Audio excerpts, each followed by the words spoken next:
ഉത്തർപ്രദേശ് മുഖ്യമന്ത്രി യോഗി ആദിത്യനാഥ് വീണ്ടും ഒരു സർജിക്കൽ സ്ട്രൈക്ക് എന്ന രീതിയിലേക്ക് പുതിയ രാഷ്ട്രീയ കളികൾ നടത്തുകയാണ്.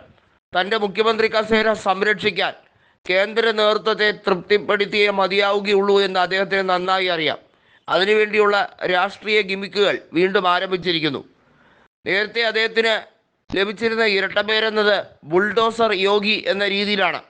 എതിരാളികളെ നിഷ്കരുണം വെട്ടിവീഴ്ത്തുന്ന രാഷ്ട്രീയ നീക്കം, അതിനായി ബുൾഡോസർ ഉപയോഗിക്കുന്ന ഒരു രാഷ്ട്രീയ കൗശലക്കാരൻ്റെ തന്ത്രമാണ് യോഗി പയറ്റുന്നതെന്ന് പലപ്പോഴായി പറയാറുണ്ട്. അതായത് നേരത്തെ പൗരത്വ ഭേദഗതി സമരം ഉൾപ്പെടെയുള്ള കാര്യങ്ങൾ നടത്തിയ ആളുകളെ തിരഞ്ഞുപിടിച്ച് അവരുടെ സമര രീതികളും അവർ നടത്തിയ കോലാഹലങ്ങളും കാരണം പൊതുഖജനാവിന് വരുത്തിയ നഷ്ടം എത്രമാത്രമെന്ന് വിലയിരുത്തി അവരുടെയൊക്കെ സ്വത്തുവകകൾ കണ്ടെത്താനും അവരെയൊക്കെ ശക്തമായി നേരിടാനും ഒക്കെ യോഗി ശ്രമിച്ചിരുന്നു. വാസ്തവത്തിൽ അധികാരമിരിക്കുന്നതിൻ്റെ ഹുങ്കാണ് യോഗി കാണിച്ചതെന്നുള്ളതിൽ ആർക്കും ഒരു സംശയവുമില്ല.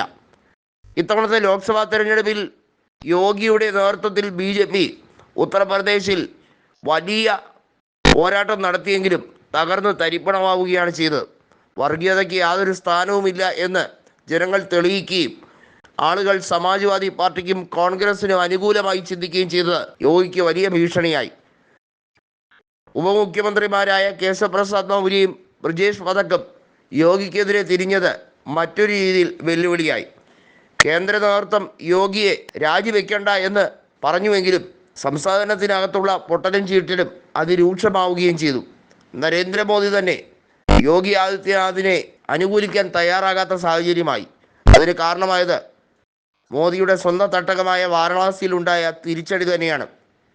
വലിയ ഭൂരിപക്ഷം ലക്ഷ്യമിട്ടിരുന്ന നരേന്ദ്രമോദി വിജയിച്ചത് കഷ്ടിച്ച് കരകയറിയ അവസ്ഥയിലാണ്. യോഗിക്കുണ്ടായ നാണക്കേട് ചെറുതൊന്നുമല്ല. മാത്രമല്ല, അയോധ്യ കൂടി നഷ്ടപ്പെട്ടതോടുകൂടി BJPയുടെ ഹിഡൻ അജണ്ടയെല്ലാം പൊളിഞ്ഞടുങ്ങി എന്നുള്ളതാണ് യാഥാർത്ഥ്യം.